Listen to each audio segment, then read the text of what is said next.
What we see here is Memorial Stadium in Lawrence, Kansas. We're coming back home after the victory over Iowa State, trying to capitalize on that and win against a pretty strong non-conference opponent. They were ranked at the beginning of the season, the Maryland Terrapins. Of course, we're coming in pretty hot, upsetting the number 5 ranked team in the country at their home stadium. That's not an easy feat, and certainly Maryland, though, also not an easy team to beat. I would actually probably guess that they're better than Iowa State, as the preseason polls would indicate. However, this is a video game, and anything can really happen. We tried to get the run game started early. We got number 11, our starting halfback. He's pretty much, I would say, the best offensive player on the team. Our quarterback just isn't that great. Fullback isn't that great. None of our wide receivers have really developed yet, so it's going to be a pretty much a run-heavy offense if we're going to be successful, which is fine. A lot of good teams are primarily run-focused, and why not be one of those? It's at least better than not being focused on anything at all. Now, I know this is a long field goal, but I thought I actually had a chance at it. If you saw down there, the wind was at my back at 30 miles an hour. That's I kind of like those chances. I'll take that chance rather than, kicking a field goal. But when something like that happens, Maryland's offense, that tight end breaking tackles and just getting some yards, Maryland's offense was very good today.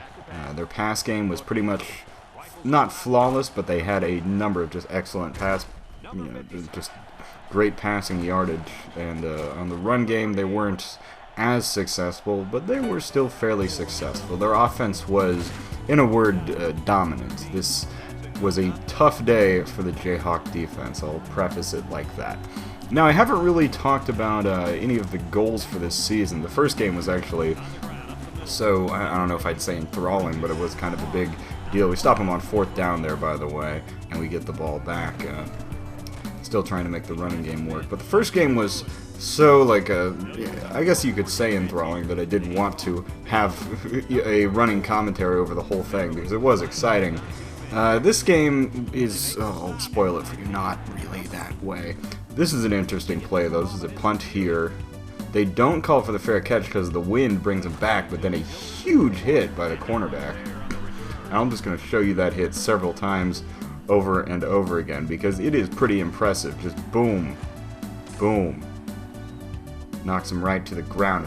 Big hit, clean hit, levels him. Excellent. So anyway, I do want to talk about some of the goals for this season. The actual 2002 season the Jayhawks went 2-10.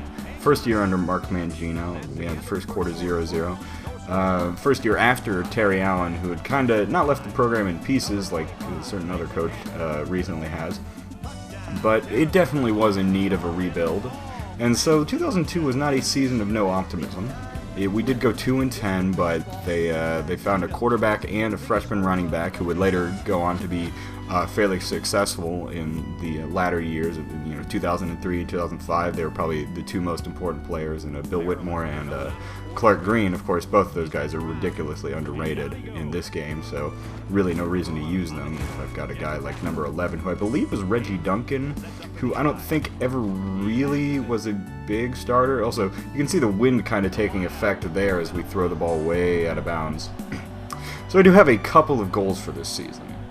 I don't, obviously I'm not expecting Big 12 championship or anything like that. Maybe in the future. That's what I'm kind of hoping to do with this dynasty, is to actually have a dynasty out of it rather than just, stop after one season like I have in certain other games, because it is more fun to build in the college games than it is in the pro games. The pro games are very much like, you got to make sure you're drafting right, and you got to make sure you're getting free agency and trades right. It's a lot less fun to me than the recruiting and the off season and everything, and choosing a schedule, finding out what your opponents are like. I don't know. It's a little bit more enjoyable to me to do a dynasty in the college game than the professional game. Not that I wouldn't at any point, but this is where I'm going to start. So, first goal is win over at least one rival. Now, I know I beat Iowa State last week. They are a big rival, but not like the two major ones. Really, the one major one, and then also the other pretty big one. That's a damn good pass. That was about the first pass completion we had on the day, actually. It was about 40 yards, so that's pretty impressive.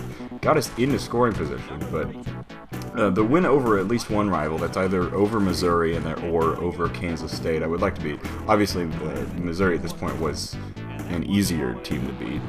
Because this was also a terrible season for Missouri. We do get the field goal here. Almost miss it though because the wind nearly brings it back out away from the goalpost. So it's 14-3 at the half. That's not a good way to start the game out. Really not a good way. We just want to see if we can come back and make something happen. Of course, the wind carrying that ball back to the arms of the tight end there. That was clearly overthrown, but he got back to it. So anyway, trying not to get completely sidetracked. Win over one rival. That's either the Governor's Cup or the Border War Drum. We never really gave that much attention to the War Drum. I'm bringing back an old joke here. Look how long this play goes. There's like very clear. I almost get him sacked down there.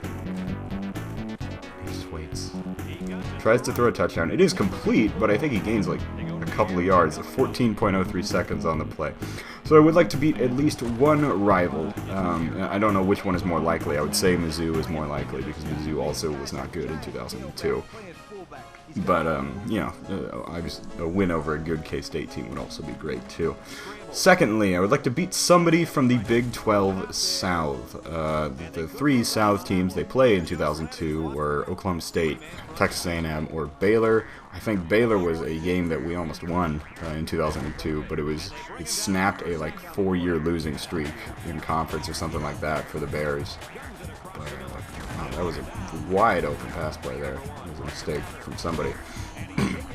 So you do want to get a win over somebody from the Big 12 South. I don't know where that'll come. I don't know who that'll be.